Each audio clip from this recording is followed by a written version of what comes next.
Hello and welcome to Improved You. A gentleman is forgiven for cultivating a charmingly rakish vice or two, but unapologetic bad behavior is a good look on no one. Your predilections for fast cars, fine wine, and beautiful women get a pass. Your fragrant flouting of social niceties do not. These are 10 habits all healthy and confident men avoid by all means. 10. Gossiping. Most of us love a good gossip, whether we're giggling over a colleague's new romance or passing an opinion on someone's outfit choice or behavior. And the good news is that gossiping could actually be good for us. Not only does listening to gossip help us to learn more about the characters of those around us, bonding and having a laugh with your peers also releases feel-good hormones which help to relieve stress and anxiety.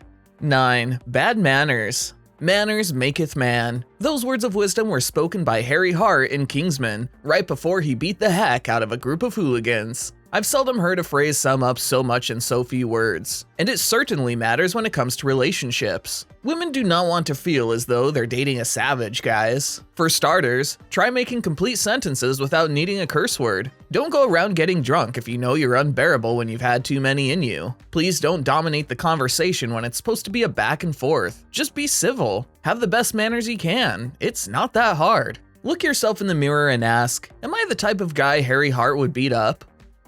8. Fidgeting. It's the bane of school teachers everywhere, yet research suggests that fidgeting may be no bad thing, at least in us adults. Research suggests that fidgeting can burn up to 350 extra calories a day, helping you keep off those excess pounds. To further increase your calorie burn, try to squeeze in more incidental exercise, such as getting up to change the channel rather than using the remote control. Termed misokinesia, or the hatred of movement in Greek, these reactions can have serious social impacts for those who experience them. As our findings confirmed, it can reduce people's ability to enjoy social interactions, impair one's ability to learn in the classroom, and create difficulties at work. There were a lot of individual variability in the range of challenges people reported. Some had a lot of difficulties, some just a few. We also discovered that these negative social impacts seem to increase with age. The older you get, the more intense and widespread your misokinesia reactions may be.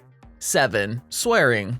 Shouting expletives out in the middle of the street isn't recommended, but studies suggest that in certain situations, swearing may actually be good for you. According to a study by the University of East Anglia, swearing at work could help employees cope with stress and maintain solidarity. Meanwhile, researchers at Keele University School of Psychology found that swearing can provide effective short-term relief from pain. However, the study also notes that swearing should be reserved for crises only, as the higher the daily swearing frequency was for participants, the less pain relief they experienced. Swearing can occur with any emotion and yield positive or negative outcomes. Our work so far suggests that most uses of swear words are not problematic. We know this because we have recorded over 10,000 episodes of public swearing by children and adults, and rarely have we witnessed negative consequences. We have never seen public swearing lead to physical violence. Most public uses of taboo words are not in anger, they are innocuous or produce positive consequences, e.g. humor elicitation. No descriptive data are available about swearing in private settings, however, so more work needs to be done in that area. Therefore, instead of thinking of swearing as uniformly harmful or morally wrong, more meaningful information about swearing can be obtained by asking what communication goals swearing achieves. Swear words can achieve a number of outcomes, as when used positively for joking or storytelling, stress management, fitting in with the crowd, or as a substitute for physical aggression. Recent work by Stevens et al. Even shows that swearing is associated with enhanced pain tolerance. This finding suggests swearing has a cathartic effect, which many of us may have personally experienced in frustration or in response to pain. Despite this empirical evidence, the positive consequences of swearing are commonly disregarded in the media. Here is an opportunity for psychological scientists to help inform the media and policymakers by clearly describing the range of outcomes of swearing, including the benefits. 6. Skipping a shower.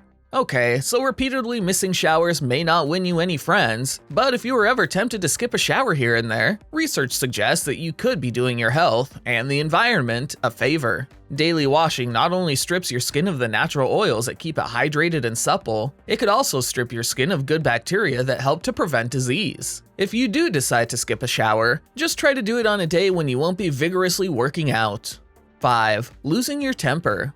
Many of us have been brought up to believe that losing our temper is the ultimate social faux pas. To an extent, this is true. Nobody wants to hang out with that person who is always losing their cool and shouting their mouth off. However, research has found that losing your temper could actually be good for your health. Venting your emotions is believed to reduce the effects of stress, while a Swedish guy found that men who bottled up their anger when unfairly treated at work doubled their risk of having a heart attack. 4. Sunbathing. In recent years, official advice has been that we should cover up in the sun at all times to protect ourselves from skin cancer. However, more recently, experts have decided that actually little and frequent sun exposure is good for us. In the UK, where vitamin D deficiency is common, 7 leading health groups and charities have issued a statement advising everyone to spend 10 minutes in the midday sun without sunblock in order to avoid rickets. Meanwhile, a US study has stated that vitamin D produced by the sun could help ward off colds and flu. However, experts have stressed that people should cover up after 10 minutes, and skin should never be red at the end of the day. 3. Having a lie-in. Feeling guilty about your weekend lie-in? Don't be. Research has found that sleep can help you live longer, boost your memory, and reduce stress, while not getting enough can lead to accidents, weight gain, and increased risk of heart disease. Furthermore, delaying your morning workout in favor of some shut-eye may have health benefits, as research from Brunel University found that heavy training sessions early in the morning can compromise the immune system. 2. Giving in to your cravings. Although constantly giving in to junk food cravings is a surefire way to sabotage your healthy eating success, allowing yourself the odd treat will not only boost your happiness, it will also help you keep motivated to stay on track. Also, as many people crave the foods that they most attempt to resist, allowing yourself a little of what you fancy can actually help to reduce cravings. If you have imposed extreme restrictions on your diet and cut out entire food groups, cravings could also be a sign of a nutrient deficiency in your diet.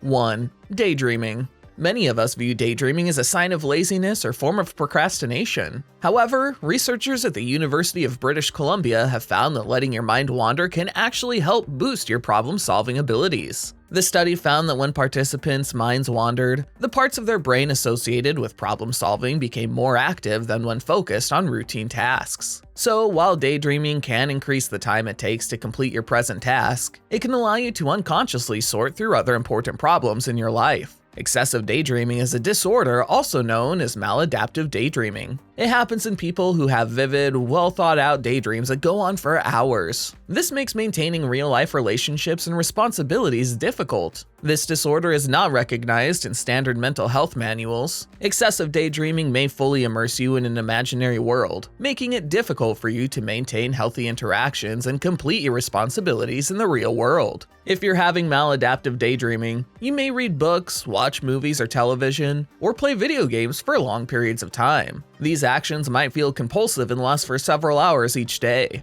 Excessive daydreaming can affect your academic, interpersonal, or work life.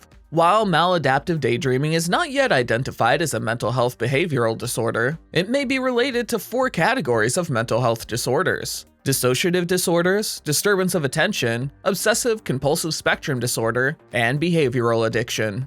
If you're guilty of any of these bad habits, it's time to shape up. Don't forget to like and subscribe for more videos to improve yourself. Thanks for watching.